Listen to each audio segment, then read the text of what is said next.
জয় বাবা ভোলানাথ, জয় বাবা গজানন। নমস্কার বন্ধু, আজকের ভিডিওর টপিক হচ্ছে বিবাহে দেরি। আপনাদের যাদের বিবাহ এখনো হয়নি বা যারা চিন্তার মধ্যে আছেন, তারা একেবারে নিশ্চিন্ত থাকুন। আমি একেবারে নিশ্চিত করছি আপনাদের বিবাহ হয়ে যাবে। তার জন্য নির্দিষ্ট কিছু প্রতিকার আছে এবং রাস্তা কিছু আছে। হ্যাঁ, যাদের একেবারে বয়স ওভার হয়ে গেছে তাদেরকে আমি বলবো না যে আমি হয়তো কিছু করতে পারবো, সেটা অন্যরকম ব্যাপার, যেটা একেবারে করা যায় না। কিন্তু যাদের বয়স আছে, বিবাহের বয়স কিছুটা হলেও বিবাহের বয়স আছে, যাদের কুণ্ডলিতে অনুরা যোগ মানে নেই, বা কি বলবো, যাদের কুণ্ডলিতে বিষকন্যা যোগ নেই, এই রকম যোগ ছাড়া বিবাহ কিন্তু হয়ে যাবে। সামান্যতম যদি বিবাহের কোনো কানেকশন থাকে, সেটাকে 5% চান্স থাকলেও তাকে 100%-এ জ্যোতিষ প্রতিকারের মাধ্যমে প্রতিকার করা যায়। এই জন্যই তো জ্যোতিষের কাছে আসতে হয়, সঠিক জ্যোতিষের কাছে আসতে হয়। যাই হোক, কেন হচ্ছে না আগে সেটা নিয়ে একটু আলোচনা করি, তাহলে হয়তো বোঝা যাবে যে কেন বিবাহটা আটকে আছে, আর কোন কোন গ্রহ বিবাহের জন্য দেরি করায়, কি প্রতিকার করা যেতে পারে, কোন কোন ঘর থেকে এই বিচারগুলো হয়। যারা জ্যোতিষ শিখছেন তারাও কিছুটা উপকার পাবেন এই ভিডিওর মাধ্যমে। তো প্রথম কথা হলো, আমরা জানি সপ্তম ঘর থেকে বিবাহ বিচার হয়, এটা একেবারে সঠিক। কিন্তু এর পাশাপাশি যে ঘরটাকে বিশেষ গুরুত্ব দিতে হয় সেটা হলো দ্বিতীয় ঘর। দ্বিতীয় ঘর কি? যে ঘরটা নতুন সম্পর্ক তৈরি করে, বৈবাহিক সূত্রে তৈরি সম্পর্ক তৈরি করে। সপ্তম ঘর আপনার ভালো, কিন্তু আপনার দ্বিতীয় ঘর ভালো নয়। সপ্তম ঘর ভালো মানে আপনার বিবাহ হয়তো হবে, অনেক বয়সে গিয়ে হবে, কিন্তু দ্বিতীয় ঘরের অবস্থান, দ্বিতীয় ঘরে অ্যাফ্লিকশনের জন্য আপনার কি হচ্ছে, আপনি শ্বশুরবাড়ি যেতে পারছেন না, বা শ্বশুরবাড়ি বা কোনো নতুন সম্পর্ক, বৈবাহিক সূত্রে সম্পর্ক তৈরি হচ্ছে না। তখন দ্বিতীয় ঘরকে আমাদের ব্যালেন্স করা জানতে হয়। দ্বিতীয় ঘরের যিনি অধিপতি আছেন, বা দ্বিতীয় ঘরে যে অশুভ গ্রহ দৃষ্টি পড়ছে, সেগুলোকে যাতে নালিফাই করা যায়। হয়তো দেখা গেল দ্বিতীয় ঘরে শনি দৃষ্টি পড়ছে, শনি সব কিছুকে পেন্ডিং করে দেয়, ডিলে করে দেয়। তখন আমরা কি করব? শনি গ্রহের প্রতিকার করব, শনি গ্রহের এনার্জিকে দান করতে বলবো। কিভাবে, কোন মন্দিরে গিয়ে কী কী রত্ন বা কী কী জিনিস দান করতে, রত্ন নয় অবশ্যই, কী কী জিনিস দান করতে হয়, কীভাবে শনিদেবকে প্রসন্ন করা যায়, সেগুলো আমরা জানিয়ে দেবো, আজকের ভিডিওতেই জানিয়ে দেবো। আর তাছাড়া কি কবচ ধারণের মাধ্যমে বিবাহকে তাড়াতাড়ি করা যেতে পারে, সেগুলোও আমরা অবশ্যই জানব। দ্বিতীয় ঘরের কথা বললাম, এবার আমরা বলি শুক্রের কথা। বিবাহের জন্য শুক্র গ্রহের ভূমিকা কিন্তু অতিরিক্ত গুরুত্বপূর্ণ। শুক্র হলো প্রেম, ভালোবাসা, লাভ, রোম্যান্সের কারক। কারোর জন্মকুণ্ডলিতে যদি শুক্র গ্রহ দুর্বল থাকে, সেক্ষেত্রে কিন্তু কিছু করার থাকে না, বিবাহ দেরি হবেই বা বিবাহ হয় না। তখন কি হয়? এই শুক্র গ্রহকে সঠিকভাবে ব্যালেন্স করতে হয়। শুক্র গ্রহের রত্ন উপরত্ন ধারণ করা উচিত। যদি না শুক্র আপনার বাধকপতি হয়, যদি না শুক্র আপনার 6, 8, 12-র অধিপতি হয়, যদি শুক্র আপনার লগ্ন, পঞ্চম, সপ্তম না নবমপতি যদি হয়, সেক্ষেত্রে কিন্তু শুক্রের রত্ন আমরা ধারণ করতে বলি। যদি না রত্ন ধারণ করা যায়, তখন আমরা উইং কবচ বা শৃঙ্গ কবচ আমরা ধারণ করিয়ে থাকি। উইং বা শৃঙ্গ কবচের রত্নের থেকেও বলতে পারেন বেশি পরিমাণে কাজ হয় যদি সঠিকভাবে সেই কবচ তৈরি করে। আমি বহু মানুষকে কবচ তৈরি করে দিয়েছি, তাদের হাসতে হাসতে বিবাহ হয়েছে, হাসতে হাসতে। তারা কত রকম অ্যাপ্রিসিয়েট করে যান, কত রকম বলে যান, দাদা আপনার আপনি ছিলেন বলে আজকে বিয়েটা হলো, বিয়েটা হয়ে গেল, কত খুশি পরিবার। তার মানে কি, আমরা সঠিক সময় তারা ডাক্তারের কাছে নিয়ে গেলে যেরকম ডাক্তার সঠিক ট্রিটমেন্টটা করে দেন, আমাদের কাছে যদি সঠিক সময় এসে আপনারা পৌঁছান, তাহলে আমরাও কিন্তু একই কাজ করে থাকি। প্রয়োজন সামান্য একটুখানি বিশ্বাসের। যারা বিশ্বাস করে ফল পাচ্ছেন তারা পেয়ে যাচ্ছেন, যারা বিশ্বাস করতে পারছেন না, বসে আছেন, ভাবছেন যে আমার টাকা পয়সাটাই সব, টাকা পয়সাটাকে মনে করছেন যে 200, 500, 1000 টাকা যদি আপনার খরচ হয়ে যায়, তাহলে আপনার অনেক কিছু লোকসান হয়ে যাবে। কিন্তু আরে দাদা, ওই পয়সাটার জন্য আপনার ভাগ্যটা আটকে বসে আছে, তাই না? নিলে কার লাভ হবে? নিলে আপনারই লাভ হবে, না নিলে ক্ষতি কার হবে? আপনারই ক্ষতি হবে, জ্যোতিষের কিছু হবে না। জ্যোতিষ যেখানে ছিল সে তার ব্রেড বাটার ঠিক জোগাড় করে নেবে। লোকে বলে না, অমুকের কাছে যাবি না, তমুকের কাছে যাবি না, অমুক লস হয়ে যাবে। একটা ভিখারিকে দান করছেন, আপনি পকেট থেকে 10 টাকা বার করে দান করলেন, কোনো একজন বন্ধু বা সহকারী আপনাকে বলছে কেন দান করলেন? ও তো জানো চিটিংবাজ লোক, ওর এটা করে ও কত মানুষকে ঠকায় জানো, বলে আপনাকে আটকাচ্ছে। আরে আপনার 10 টাকার জন্য কি আপনি মানে কি বলবো, আপনার বিরাট বড় ক্ষতি হয়ে যাবে? তা না। আপনি আপনার কর্মটা করুন, আর উপরওয়ালা তিনি তার মেজারমেন্টটা করছেন। আপনি যে দান ভাব নিয়ে করলেন, ওতেই আপনার কাজ হবে। আপনাকে বিচার করতে হবে না সে ওই 10 টাকা নিয়ে চিটিংবাজি করবে। আপনি 10 লক্ষ টাকা তো দান করছেন না, 10,000 টাকাও দান করছেন না। 5 টাকা 10 টাকা দান করার সময় এত ভাববেন না। ঠিক আমাদের জীবনে বড় বড় ডিসিশনগুলো নেওয়ার সময়ও ঠিক এতগুলো কারোর কাছ থেকে সুপরামর্শ নেওয়ার জন্য জ্যোতিষ ভাববেন না, একজন ভাববেন বন্ধু, একজন ভাববেন দাদা, যার কাছে গিয়ে একটু গাইডেন্স নেব। এইরকম একজন ব্যক্তির কাছে যান যিনি আপনার জীবনে সঠিক পরামর্শগুলো তুলে ধরবেন আপনার সামনে, যার ফলে আপনার জীবনে আলোকপাত হবে, আপনি বুঝতে পারবেন যে হ্যাঁ আপনার কোন জায়গাটায় প্রবলেমের জন্য আপনার বিবাহটা আটকে আছে।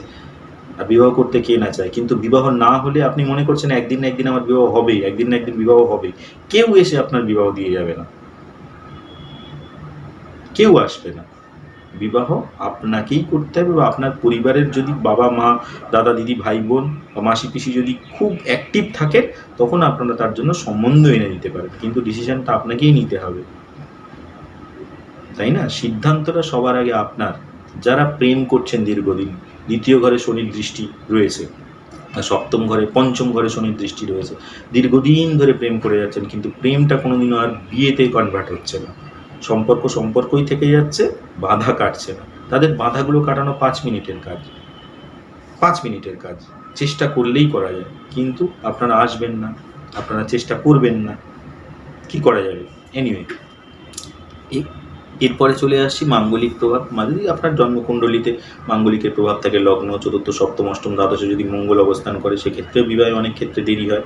আবার দেখা গেছে যে মাঙ্গলিক আছে কিন্তু খুব তাড়াতাড়ি বিয়ে হয়ে গেছে, এটা কেন হয়? যদি লগ্ন কুণ্ডলিতে মাঙ্গলিক আছে, চন্দ্র বা শুক্র কুণ্ডলিতে মাঙ্গলিকের প্রভাব নেই, সেক্ষেত্রে মঙ্গল দোষের এতটা প্রভাব থাকে না, তখন সাধারণভাবেই বিয়ে হয়ে যায়। কিন্তু লগ্ন কুণ্ডলী চন্দ্রকুণ্ডলী উভয় ক্ষেত্রেই যদি আপনি মাঙ্গলিক হন, সেক্ষেত্রে কিন্তু মঙ্গলের প্রতিকার করিয়ে নেওয়ার দরকার আছে। কিছু না, মঙ্গল এনার্জিকে একটু রিডিউস করিয়ে দেবে, রক্তপ্রবাল কখনোই নয়, মঙ্গল এনার্জি আরও বাড়িয়ে দেবে।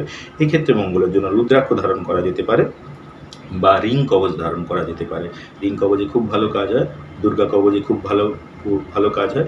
এছাড়া মঙ্গলের জন্য যাদের দুর্ঘটনার সমস্যা থাকে তারা মহামৃত্যুঞ্জয় যন্ত্র ধারণ করতে পারেন, মহামৃত্যুঞ্জয় জপ করতে পারেন, এগুলো অবশ্যই করা উচিত। যেখানে মাঙ্গলিকের দুটি ক্ষেত্রে, মানে লগ্নকুণ্ডলী এবং চন্দ্রকুণ্ডলী উভয় ক্ষেত্রে মাঙ্গলিকের প্রভাব আছে, বা মঙ্গল অষ্টমে অবস্থান করছে এইরকম অবস্থা, বা মঙ্গল দ্বাদশে অবস্থান করছে, সেক্ষেত্রে কিছু কিছু সমস্যা থেকে যায়, সেগুলোকে বাইপাস করা যায়।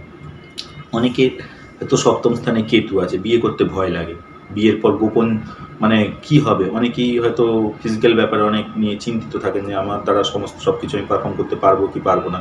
সেক্ষেত্রে যদি সপ্তমে কেতু থাকে বা দ্বাদশে কেতু থাকে, এইরকম ভয়ভীতি কাজ করতে পারে।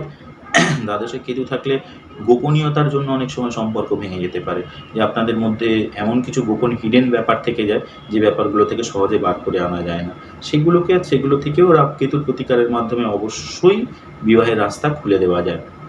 শুক্র যদি শত্রু রাশিতে থাকে, শুক্র যদি শনি যুক্ত হয়, বা শুক্র যদি রাহু কেতু যুক্ত হয়, তাহলে আপনাদের শুক্র বিশেষ করে যদি রাহু যুক্ত হয়, তাহলে তার এক্সটার্নাল অ্যাফেয়ার্স করার সম্ভাবনা থাকে, যে কারণে বিবাহ ভেঙে যেতে পারে। যদি আপনি আগে থেকেই আপনার পার্টনারের কুণ্ডলী বিচার করিয়ে দেখে বুঝে যান যে আপনার এই জাতকের সঙ্গে বা যে ছেলের সঙ্গে আপনার বিবাহ দিতে চলেছেন, মেয়ের বিয়ে দিতে চলেছেন, তার অলরেডি এইরকম ধরনের সমস্যা আছে, ঠিকঠাক জাজ করার মাধ্যমে যদি বুঝে ফেলা যায় যে হ্যাঁ তার এই ধরনের সমস্যা আছে, সেই সমস্ত ক্ষেত্রে বিবাহ এড়িয়ে যাওয়া ভালো। এই কারণেই আমরা ম্যারেজ ম্যাচিং করে নিতে বলি। ম্যারেজ ম্যাচিং শুধুমাত্র শুধুমাত্র নক্ষত্র বিশেষ বিচার নয়, যে আমার এতগুলো 18 পয়েন্ট পেয়ে গেলাম 36-এর মধ্যে, ব্যাস দুম করে হর মহাদেব তাও বিয়ে দিয়ে দাও, ওরকম ব্যাপার নয়। ওরকমভাবে ম্যারেজ ম্যাচিং হয় না। ম্যারেজ ম্যাচিংয়ের জন্য যেমন আমাদের হিন্দু সিস্টেমে কি ছিল, শুধু চন্দ্র নক্ষত্র মানে নক্ষত্র বিশেষ বিচার ছিল, শুধু আপনার রাশি বিচার হবে, গণ বিচার হবে, নক্ষত্র বিচার হবে, নারী বিচার হবে, এই নারী বেদ না হলে বিয়ে দিয়ে দেওয়া, এই সমস্ত চিন্তাভাবনা আজকের আর নেই। আজকের দিনে দুটো কুণ্ডলীকে পরস্পরকে ম্যাচিং করে দেখতে হবে, এর 1-4-7-10-এর সঙ্গে এর 1-4-7-10-এর কী সম্পর্ক, এর ধর্ম অর্থ মোক্ষ কাম কোণের সঙ্গে এর ধর্ম অর্থ মোক্ষ কাম কোণের কী সম্পর্ক, পুরুষ মহিলার জন্ম মানে এর ধর্ম পালন মানে এর ধর্ম স্থানগুলিতে যে সমস্ত গ্রহগুলো আছে, এর ধর্মস্থানগুলিতে তার মিত্র গ্রহ আছে কিনা, যদি না থাকে তাহলে পরস্পরের সাথে কোনোদিন ধর্ম আচরণ করবে না। যদি মুখ্যের জায়গা ঠিক না থাকে, যদি কামের জায়গা ঠিক না থাকে, যদি 4-8-12-তে যদি এর 4-8-12-তে যে পুরুষের 4-8-12-তে যে গ্রহগুলো বসে আছে, নারীর 4-8-12-তে যদি ঠিক তার অপোজিট গ্রহগুলো বসে থাকে, তাহলে কোনোদিনই তাদের মধ্যে ফিজিক্যাল বন্ডিং হবে না। তো এগুলো বিচার করার ব্যাপার আছে। একবার ভালো জ্যোতিষের কাছ থেকে অবশ্যই বিচার করাবেন এবং পরামর্শ নেবেন, আর মনে রাখবেন যে আপনার বিয়ে দিতে আপনি যদি চেষ্টা করেন, কেউ আপনার বিবাহ দিতে আসবে না। যাই হোক, তবে সব বিবাহে দেরি কিন্তু খারাপ নয়। কুণ্ডলিতে শনি যদি শক্তিশালী হয় আর যদি উচ্চশিক্ষার যোগ থাকে, সেক্ষেত্রে কিছু কিছু ক্ষেত্রে কেরিয়ারের জন্য অনেক হয়তো বিবাহে লেট হচ্ছে, কিন্তু বোঝা যাচ্ছে যে আর হয়তো 2-1 বছরের মধ্যে কেরিয়ার স্টেবল হয়ে যাবে, তখন বিবাহ দেওয়া করা উচিত হবে। সেক্ষেত্রেও আমরা বলে দিই না, আপনি এখন কেরিয়ারে ফোকাস করছেন, কেরিয়ারেই ফোকাস করুন। আপনার হয়তো 27 বছর বয়স, আপনার 32 বছর বয়সে গিয়ে আমরা বিবাহের যোগ দেখতে পাচ্ছি, কিন্তু সেটাই স্ট্রং। কিন্তু আপনাকে যদি আমরা এখন জোর করে গ্রহ প্রতিকারের মাধ্যমে আপনার 27-28 বছরের বিবাহ দিয়ে দিই, তাহলে আপনার কেরিয়ারটা ড্যামেজ হতে পারে। এই কারণে কাউন্সিলিংটা সবার আগে দরকার, যে তার কেরিয়ারে ফোকাস করা উচিত না তার বিবাহের দিকে ফোকাস করা উচিত, কোন দিকে ফোকাস করা উচিত। এই কারণেই আমরা বলি একবার বিচার করিয়ে নেবেন ভালো জ্যোতিষের কাছে। যদি আমার সাথে যোগাযোগ করতে চান তাহলে 9804426793 এই নম্বরে যোগাযোগ করবেন, 9804426793। আজকের মতো এইটুকু বন্ধু, ধন্যবাদ। আগামী ভিডিওতে আবার দেখা হচ্ছে। ভালো লাগলে লাইক, কমেন্ট, শেয়ার করবেন।